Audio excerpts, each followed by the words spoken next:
Hi, in this video I'll be solving CS2 paper A on Word using IFOA notation sheet guidelines. We'll solve a Markov chain question which is a April 2019 question. Let's see. I'll be using examiner report as well for this. So state the properties of a valid generator matrix or a Markov chain process. So if you see here, it is a sheer theory part which we have to write, and I'll just first write the question number. I'm writing in a big font so that it is easier for you to view. So for first point you insert your bullet.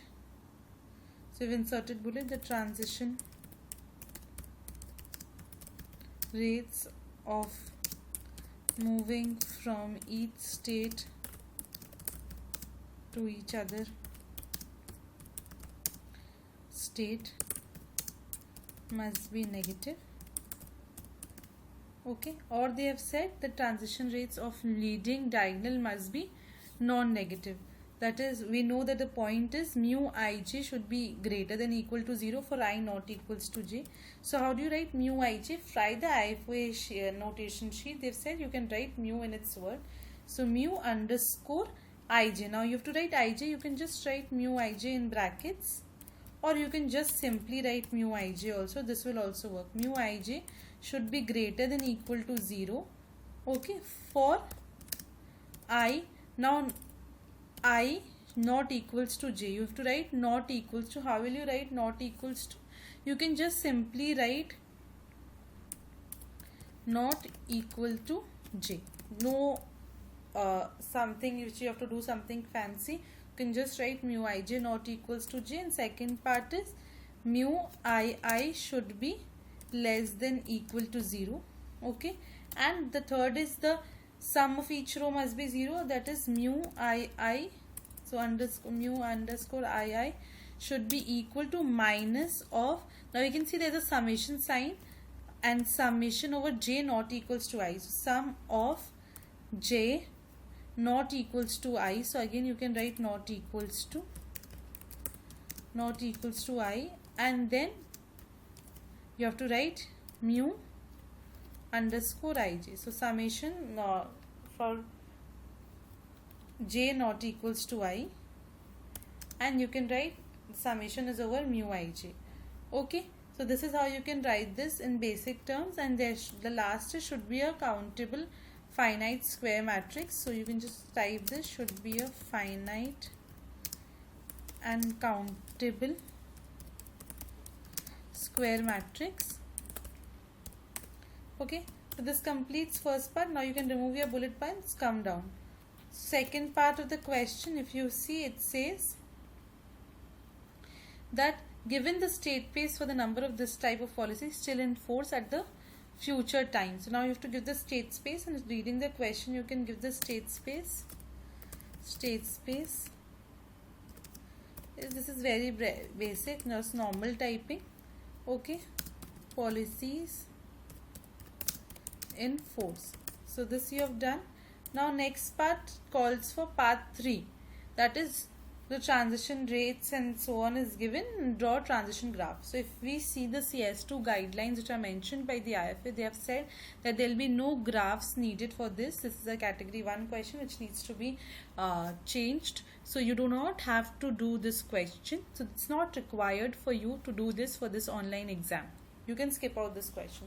Part 4, give the Kolmogorov forward equations for ddt of P22t, ddt of P21t, and ddt of P20t. So let's come, we have to now differentiate, and I'll show you. So they have written this in equation format. We'll just write it in normal format. In normal format, if you see this, so what we can do is, in one step you can write differentiating with respect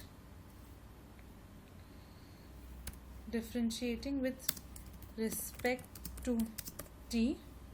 So this, if you write respect to t, we have p dash. So p dash underscore 2 to t. P dash underscore 2 to t is equals to minus 0.4 p underscore 2 to t. You can see it is coming in one step. Next is again p dash underscore 21 t is equal to 0.4 p underscore 22t minus 0.2 p underscore 21t. So you can see this is a underscore sign for subscript, and minus this also, it's okay. Okay, and the third is p underscore 20t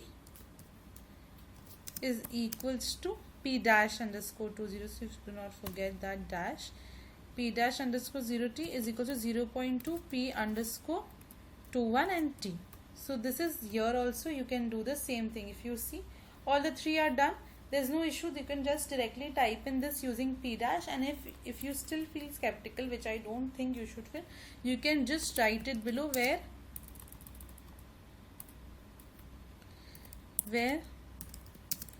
p dash t represents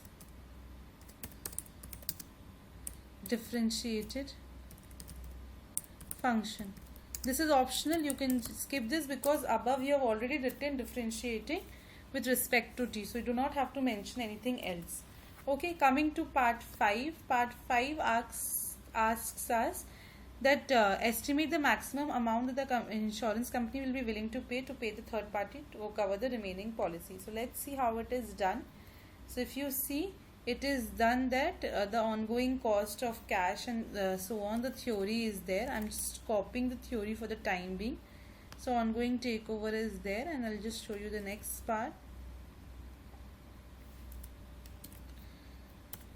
So this is how it's getting copied, and then we'll just come down and we write again it's written DDT of P11T, so you can just write P dash underscore 11T is equal to minus 0.2 P underscore 11T. So this is there, so therefore your P underscore 11T will become equals to e to the power minus 0.2 t. So you can see how e to the power exponential, you can write e to the power minus 0.2 t. Okay, then what you need to do is need to find t such that, so you can to find t such that you have p underscore 11t is greater than 0.5. So e to the power minus 0.2 t is greater than 0.5. So therefore minus 0.2 t is greater than ln of 0.5. And the last step is t must be greater than, you just calculate in your calculator, it is 3.446. So if on this basis the insurance company could pay around 3.466 into 25,000, which is equals to 86,000 rupees, or you have P11T follows exponential survival. So again this is theory, which is 1 by 0.2, which is equals to 5 years. So it could pay up to 5 into 25, which is 125,000. Okay, so you can either follow this or follow this, any method is acceptable. Okay, max total of 4 points are given to you, and you need to give a maximum of 2 because the max allocated is of 4 marks. Okay, so here there are 2 methods and you can solve this. So this is a basic CS2 question which needs to be solved, and there's some guidances which are given already in the CS2 guidance, that there will be no graph, there will be no much of mathematical typing, that will convert it into MCQ. So for those you can look on to your guidance. Thank you.